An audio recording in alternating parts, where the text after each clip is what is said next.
Hello and welcome. I'm OP Singh. In this video, I'll discuss the Rajput policy of the Mughals. Mughals rule was founded by Babar in India. Babar के बाद हुमायूं आया और हुमायूं के बाद अकबर। हुमायूं से पहले मुगल शासन व्यवस्था का कोई मॉड्यूल अच्छी तरह से विकसित नहीं हुआ था. It was Akbar, the Mughal emperor, who laid the foundation of his Rajput policy. तो राजपूत पॉलिसी क्या थी? राजपूत पॉलिसी की आवश्यकता क्या पड़ी थी? राजपूत पॉलिसी के पीछे की जो फैक्टर्स थे, फोर्सेस थे, वो क्या थी? आज हम सब उसी का विश्लेषण करेंगे. राजपूत पॉलिसी को अगर हम शॉर्ट में समझें, ब्रीफ में समझें, तो इस सेंस में आप इसे समझ सकते हैं कि the Mughal emperor Akbar had the intent to befriend with the most glamorous community of India, which was known for its valor, which was known for its chivalry, which was known for its commitment. अगर एक राजपूत ने जवान दे दी तो दे दी, प्राणों की भी बाजी अपने वचन के लिए निभा देते थे. कहावत है ना, प्राण जाए पर वचन न जाए. ये कहावत प्रचलित थी और राजपूतों पर पूरी खरी उतरती थी. दिल्ली सल्तनत में कई सारे राजवंश आए, उतार चढ़ाव आते रहे, सत्ता परिवर्तन हुए, कोई स्टेबिलिटी नहीं आई. But we see in the Mughal empire, we see the same ruling family, Mughals, continuing for several years. सत्ता परिवर्तन तो होते थे, लेकिन सत्ता परिवर्तन जो थे वो केवल राजवंश के ही, राज परिवार के ही सदस्यों तक ही होते थे. सत्ता संघर्ष, जैसे औरंगजेब और उसके भाइयों ने आपस में लड़ाई लड़ी, संघर्ष किया अपने फादर के समय, शाहजहां के समय. तो ऐसा क्यों हुआ? ऐसा इसलिए हुआ, Mughals were successful in laying the foundations of the Mughal Empire very deep. Mughals ने अपने साम्राज्य की जड़ें बहुत गहरी कर ली थी और फैला ली थी. और उसी संदर्भ में हमें राजपूत पॉलिसी को समझना होगा. Rajputs were known for their valor, their sense of belonging to, and their bravery in the battlefield, and they were known to be the men of commitment. Akbar 1556 में गद्दी पर आया. पानीपत की दूसरी लड़ाई हुई थी उस समय, पानीपत सेकंड. पानीपत की लड़ाई के बाद जब वो गद्दी पर बैठा तो कुछ समय तक, यानी 4 साल तक, 1560 तक, उसके ऊपर उसके जो बेनिफैक्टर थे, जो उसके पैटर्न थे, बैरम खान, उनका कंट्रोल रहा. और उसके बाद जब बैरम खान का अंत हुआ तो उसके बाद जो अकबर थे, मुगल एम्परर अकबर, उन्होंने शासन और नीतियों की बागडोर अपने हाथ में ले ली थी. अकबर अनपढ़ था, but he had a common sense which is a rare quality. He was a genius. He had a practical common sense, known for his wisdom, talent and capacity. और उन्होंने बहुत जल्दी ही समझ लिया था कि if he had to stabilize his authority and power, if he had to nullify the or balance the evildoers among the Muslims, तो उसके लिए उसे क्या करना होगा? उसके लिए उसे जो यहाँ के स्थानीय तत्व थे, जो राजकाज, शासन व्यवस्था चलाना बहुत लंबे समय से काम कर रहे थे, जो कि राजपूत थे, उनके साथ हाथ मिलाना ही होगा. ये बेसिक प्रवृत्ति थी. क्योंकि अकबर को कदम कदम पर अपने भाई बंधुओं से संघर्ष करना पड़ा. अकबर ने जितने विद्रोह फेस किए उतने शायद किसी अन्य राजा ने ना किए हों. तो अफगान्स थे, मुगल्स थे, बार बार विद्रोह करते थे. इसलिए अपनी पावर को स्टेबलाइज करने के लिए अकबर ने राजपूत नीति का आगाज किया. His Rajput policy should also be understood in the broader frame of his overall ideology of the state, which was explained on his behalf by his minister Abul Fazl. Abul Fazl ने एक आइडियोलॉजी अकबर के बिहाफ पर एक आइडियोलॉजी एक्सप्लेन की थी, और उस ideology का नाम था सुलह ए कुल। सुलह ए कुल, सुलह कुल की आइडियोलॉजी, शाब्दिक अर्थ इसका केवल ये हो जाएगा, peace with all. Sulah means peace with all, with all, सभी के साथ शांति। कुल माने परिवार, और परिवार क्या है? साम्राज्य। अकबर सम्राट है, बादशाह है, और उसके परिवार में जो रहने वाले लोग हैं, विभिन्न जातियों के, विभिन्न समुदायों के, विभिन्न धार्मिक समुदायों के, वो सब उसके परिवार के सदस्य जैसे ही हैं। परिवार में शांति कब रह सकती है, यानी साम्राज्य में शांति कब होगी? शांति तब होगी जब जो परिवार का मुखिया है, यानी in this sense the emperor should be equal in his treatment, should be impartial in his treatment to all the members of the family, whether they were the Rajputs, Afghans, Pathans, Mughals, Marathas, कोई भी हो, बादशाह को उन सब के साथ बराबर का बर्ताव करना चाहिए। This was the core concept of the Mughal administration. यही मुगल साम्राज्य रूपी जो बड़ा पेड़ था, बड़ा वट वृक्ष था, उसकी जड़ थी। क्योंकि जब साम्राज्य में भेदभाव नहीं होगा तो साम्राज्य मजबूत होगा। इसी को ध्यान में रखते हुए हमें अकबर की राजपूत नीति या मुगलों की राजपूत नीति को समझना चाहिए। This policy continued with a few minor changes up to the end of the Mughal rule. Even Aurangzeb continue to abide by the basic core concepts of the Rajput policy. कुछ लोग कहते हैं कि राजपूत नीति को औरंगजेब ने बदल दिया था, लेकिन ऐसा नहीं था। जो बेसिक कॉन्सेप्ट थी राजपूत पॉलिसी की, बेसिक आइडियोलॉजी थी, उसको औरंगजेब ने बदला नहीं था। हाँ, ये बात सही है कि अकबर के समय में राजपूतों का कोई विद्रोह नहीं, औरंगजेब के टाइम में राजपूतों के कई विद्रोह हुए, तो उसकी अपनी एडमिनिस्ट्रेटिव पॉलिसी की वजह से थी, एडमिनिस्ट्रेटिव प्रॉब्लम्स की थी वजह से थी। अदरवाइज राजपूत नीति में कोई बड़ा चेंज नहीं हुआ। अब हम देखते हैं कि राजपूत नीति आखिर थी क्या। सबसे पहले आप डेट लाइन, टाइम लाइन देखिए। इन 1561-62 Akbar established the political relations with the Rajput family of Amer. Amer Jaipur के निकट है। यहाँ पर एक राजपूत फैमिली होती थी, उसे कछवाहा फैमिली कहते थे, और वहाँ के राजा उस समय भारमल थे। भारमल, भारमल के एक बेटी थी, उनका नाम था जोधाबाई। जोधाबाई, जोधाबाई के साथ उन्होंने अपना विवाह किया। भारमल और उनके जो परिवार के जो लोग थे, भगवान दास और मान सिंह, दिल्ली में भगवान दास के नाम पर एक रोड है, मान सिंह के नाम पर एक रोड है, तो उन्हें शासन में अच्छे ऊंचे पद या ओहदे दिए गए। पद और ओहदों को कहते थे मनसब। मनसब।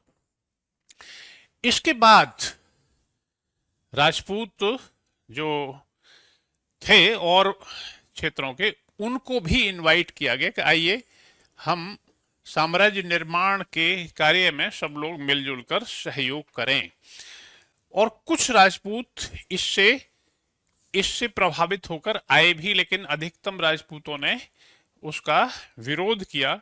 और एक तरह से आमेर के इस कछवाहा फैमिली, ये फैमिली का नाम था कछवाहा, कछवाहा राजपूत फैमिली का एक तरह से सामाजिक बहिष्कार ही जो कर दिया। ठीक है, यहां मैं राजपूत पॉलिसी के कुछ पॉइंट्स बता देता हूं आपको। एक तो यह है कि जो राजपूत राजा बिना लड़े हमारे अधीनता में आएगा, यानी मुगल एम्परर अकबर उसकी अधीनता में आ जाता है, यानी सबऑर्डिनेशन में आ जाता है, तो उसको उसका राज्य उससे नहीं छीना जाएगा। ये राजपूत राज्य को मैट्रिमोनियल, मैट्रिमोनियल जानते हैं आप, वैवाहिक संबंध, वैवाहिक संबंध में बंधना पड़ेगा। This Rajput state chief will have to give his daughter or sister in marriage to the Mughal ruling family. जैसे कि आमेर के मामले में हुआ था, राजा भारमल की बेटी जोधाबाई का विवाह अकबर के साथ किया गया था। ये क्यों वैवाहिक संबंध की जो शर्त थी क्यों लागू की गई थी? क्योंकि ये बात बिल्कुल अकबर समझ गया था कि राजपूत अपने बहनोई या अपने दामाद का बुरा करने का सपने में भी नहीं सोच सकते। तो इनको केवल ऑफिसर नहीं बनाना है, इनको केवल सरकारी पदों पर ही नहीं रखना है, इनके साथ रिश्ते भी बनाने हैं। यानी अगर ये हमारे साथ रिश्ते में बंध जाते हैं तो अपने रिश्तेदारों का ये अहित नहीं करेंगे। It means that they will likely not go to revolt against the state. इस संबंध में दो स्टेटस थे, एक तो मुगल एम्परर जो पैरामाउंट पावर था, पैरामाउंट बॉस था, और एक था सबऑर्डिनेट स्टेट। तो इस राजपूत पॉलिसी का एक प्रिंसिपल, एक तो यह है कि दो स्तर हैं इसमें, कोई भी राजपूत राजा मुगल साम्राज्य की सम्राट की बादशाह की बराबरी नहीं कर सकता। दूसरा इसमें एलिमेंट यह है कि उस राजपूत राजा ने अगर शुरुआत के दौर में अकबर के साथ यानी मुगलों के साथ लड़ाई लड़ी है और लड़ाई लड़ने के बाद कभी भी उसके मन में यह आया है कि यार ये तो भाई बेवजह की लड़ाई है और ऑफर तो प्रस्ताव तो अच्छा ही है, चलो स्वीकार कर लेते। In any way at any time if any state even if it had resisted the Mughals earlier, if decides to come to the level of subordination, then there was no anguish, no bitterness against that state. अगर किसी भी level पर किसी भी समय वो राजपूत किसी भी समय कोई भी राजपूत शासक कभी भी अकबर की अधीनता मानने के लिए आ सकता था। तीसरा, राजपूत राज्य को जब्त नहीं किया जाता था। कोई राजपूत राजा अपनी अगर अधीनता मान लेता था अकबर की तो उसका राज्य छीना नहीं जाता था, यानी मुगल साम्राज्य में उसका विलय नहीं किया जाता था और वो राज्य उसकी वतन जागीर के तौर पर उसी को वापस दे दिया जाता था, वतन जागीर। This was a very, very extraordinary favor or concession given only to the Rajputs. ये किसी मुगल को, किसी अफगान को, किसी अन्य मुस्लिम सुल्तान को ये फेवर नहीं दिया जाता था है? और इसके अलावा चौथा पॉइंट, राजपूत राजाओं को, उनके बच्चों को शासन में महत्वपूर्ण ओहदे दिए जाते थे, पद दिए जाते थे, उसे कहते मनसब। मनसब्स वर गिवन टू देम। मनसब का मतलब यहां पे मैं ज्यादा नहीं समझाऊंगा आज। मनसब का मतलब है स्टेटस और प्लेस और रैंक। ये उनको दर्जे दिए जाते थे, उनकी योग्यता के हिसाब से उनको शासन में शामिल कर लिया जाता था with no partiality against them. उनको बराबर का दर्जा दिया जाता था। भगवान दास, भारमल के बाद भगवान दास हुए, उसके बाद मान सिंह हुए। मान Singh was the grandson of Bharmal and Neiphiu of Jodha Bai. और राजपूत रानी का विशेष मान सम्मान था। जोधाबाई को अपने धर्म कर्म को मानने की सुविधा भी मिली थी मुगल राज दरबार में, आगरा में। आगरा मुगलों की राजधानी थी, दूसरी राजधानी उनकी दिल्ली थी।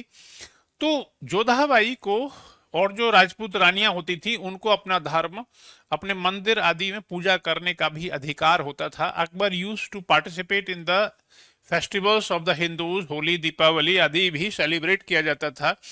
एंड क्योंकि राजपूत हिंदुओं के एक तरह से जन्मजात पॉलिटिकल लीडर माने जाते थे, इसलिए राजपूतों को पैसिफाई करने के लिए, उनको संतुष्ट करने के लिए अकबर ने अपने टैक्स सिस्टम को भी मॉडिफाई कर लिया था। टैक्स सिस्टम को, यानी जो हिंदुओं के खिलाफ अपमानजनक कर होते थे उन सबको खत्म कर दिया था, जिससे जजिया को समाप्त कर दिया। जजिया कर को समाप्त कर दिया कब? 1564 में। जैसे तीर्थ यात्रा कर था, पिलग्रिम टैक्स, तीर्थ यात्रा कर, उसको समाप्त कर दिया था कब? 1563 में। जैसे दास प्रथा को रोक दिया गया था, दास प्रथा को खत्म कर दिया था 1562 में। जो लोग युद्ध में बंदी बना लिए जाते थे, उनको बंदी बनाने के बाद उनको मुस्लिम भी बना दिया जाता था। जो रेवेन्यूज में, यानी ये तो रेवेन्यूज हो गए, जो रेवेन्यू सिस्टम में दिल्ली सल्तनत के समय से ही जो भेदभाव था वो सब मिटा दिया गया, और बहुत सारे ऐसे कर बिल्कुल बराबरी के दर्जे पर ले आए गए। जैसे फॉर एग्जाम्पल जो लैंड रेवेन्यू था, लैंड रेवेन्यू को खिराज कहते थे, लैंड रेवेन्यू को खिराज कहते थे। लैंड रेवेन्यू को अब बराबर के लेवल पर ले आया गया, यानी कुल उत्पादन का 1/3 आपको राजस्व के रूप में चुकता करना होगा, whether you R A Hindu और ए मुस्लिम, इससे कोई फर्क नहीं पड़ता। तो अकबर ने भेदभावपूर्ण जो सिस्टम था उसे खत्म कर दिया था। धर्म के मामले में अकबर का जो लिबरल एटीट्यूड था वो पहले से ही जग जाहिर था। तो जो राजपूत नीति थी उसके इन बिंदुओं को केवल एक ऐसा राजा था जिसने मानने से इनकार कर दिया था, औरों पर दबाव पड़ा तो उन्होंने उसे मान लिया था। छठे पॉइंट में हम ये देखेंगे कि जब तक अकबर ने महसूस किया था कि जब तक मेवाड़ के राजघराने को हम घुटने नहीं टेकने के लिए मजबूर कर देते, तब तक राजपूताना के अन्य शासक हमारे साथ इस संधि में नहीं आएंगे।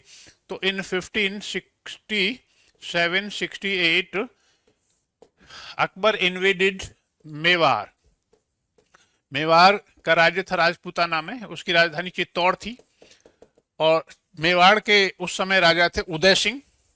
उदय सिंह राणा कहते थे वहां के राजाओं को, और मेवाड़ के राणा ने अकबर के अधीनता मानने से इनकार कर दिया था, और वो राजपूत राजाओं का उन्होंने एक गठबंधन बनाने की कोशिश की थी। इसलिए मेवाड़ की शक्ति को कमजोर करने के लिए अभियान चलाया गया और चित्तौड़ पर कब्जा कर लिया गया। बहुत मारकाट मची। इसके बाद से ही फिर अन्य राजपूत राजा आ गए, कोटा, बूंदी, बीकानेर, जोधपुर और भी बहुत सारे रियासतों के जो राजा थे वो अकबर की अधीनता मानने के लिए विवश हो गए। और 1572 तक, 1572 तक, 1572 तक राजपूताना को पैसिफाई कर लिया गया। राजपूताना को एक तरह से शांत कर दिया गया। राजपूताना कभी भी शांत नहीं रहा था, हमेशा अशांत रहता था। और राजपूताना को शांत करने के बावजूद जो चित्तौड़ का राजघराना था उसके साथ संघर्ष होता रहा था। मेवाड़ का जो घराना था, मेवाड़ का घराना था, उसके साथ संघर्ष होता रहा। राणा उदय सिंह थे, राणा उदय सिंह, और उदय सिंह के बाद 1542 से और 1572 तक उदय सिंह ने शासन किया। उन्होंने कभी हथियार नहीं डाले, कभी घुटने नहीं टेके। उदय सिंह ने उदयपुर बसाया था, चित्तौड़ जब उनके हाथ से निकल गया। तो उदय सिंह के बाद फिर उनके पुत्र, सब जानते हैं, राणा प्रताप, महाराणा प्रताप, उन्होंने मुगलों की अधीनता कभी नहीं मानी। जब उन्होंने अधीनता नहीं मानी तो मुगलों का दबाव हमेशा बना रहा। In 1576 there was a battle known as Haldi Ghati. Haldi Ghati का बैटल हुआ, गोगुंदा का बैटल भी कहा जाता है। और उस लड़ाई में, ये लड़ाई इतनी ज्यादा महत्वपूर्ण थी और इतनी ज्यादा इस निर्णायक भी नहीं रही थी, और दोनों ही पक्ष, मुगल और राजपूत जो रियासत थी, दोनों ही दावे करते कि हमने विजय हासिल की। राणा प्रताप एक तरह से उनकी पावर काफी कम हो गई थी।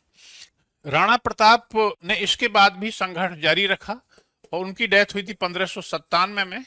तब तक वो संघर्ष करते रहे और फिर उसके बाद 1614 में जहांगीर के टाइम में ये संधि हुई। उस समय राणा अमर सिंह थे। इस संधि में मेवाड़ राज्य को अधीन तो बनाया गया, but with A special package of special favour. क्या फेवर मिला? फेवर ये मिला कि मेवाड़ के राजा को अपनी बेटी या बहन ब्याहनी नहीं पड़ेगी। फेवर ये मिला कि चित्तौड़ का किला उन्हें वापस कर दिया गया। फेवर ये मिला कि मेवाड़ के जो राणा हैं अमर सिंह, उनको मुगल दरबार में हाजिरी नहीं देनी पड़ेगी और उनकी बजाय वो अपने पुत्र को, अमर सिंह के पुत्र थे कर्ण को वो भेज सकते हैं। राजपूताना ने हमेशा ही तुर्क सुल्तानों को परेशान किया था। राजपूताना में कभी शांति व्यवस्था रही नहीं थी। इस राजपूताना को पैसिफाई करने का जो कार्य है कुशलता पूर्वक मुगलों द्वारा किया जा सका।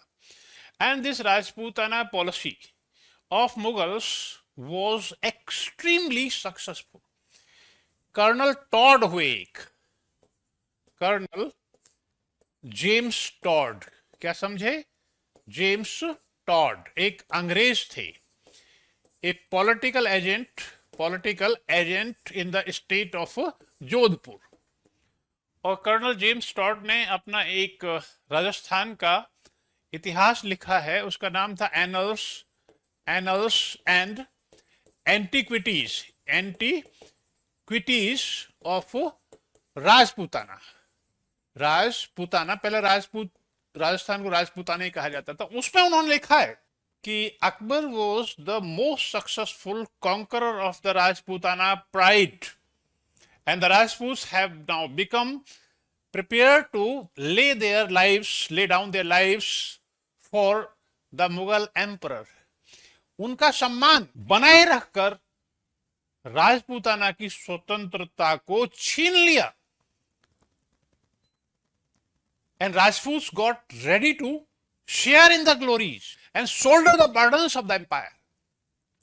अकबर के टाइम में कोई भी राजपूत रियासत ऐसी नहीं थी जिसने मुगलों के खिलाफ विद्रोह किया हो। And they stood by the side of the Akbar in through the thick और थिन। कितनी ही परेशानियां आई, कितने ही भयंकर विद्रोह हुए, लेकिन राजपूत राजा उनके साथ डटे रहे। तो when the confidence was expressed by the Mughal emperor, the confidence was not belied. जो विश्वास व्यक्त किया गया था वह विश्वास बना रहा। ये बात सही थी। इसीलिए कर्नल टॉड ने उसको कहा first successful conqueror of the Rajputana pride. तो क्या इस संबंध का महत्व है? Yes, it's very significant in the history of the Mughals. राजपूतों ने मुगल दरबार की शान में 4 चांद लगा दिए। Rajput contributed to the enrichment of the Mughal culture and equally important is the Mughal influence of the Rajputana culture. आप देख लीजिए, मुगल लिटरेचर, मुगल कस्ट्यूम्स, मुगल का जो खान पान था, मुगलों की जो ड्रेसेस थी, मुगलों के जो हथियार थे, सब मुगलों के किले निर्माण की जो पद्धति थी वो सब राजपूताना में चली गई। और सबसे ज्यादा इफेक्ट जो है वो तो पेंटिंग पर पड़ा। तो इस तरह से भारत की संस्कृति से एनरिच हुई।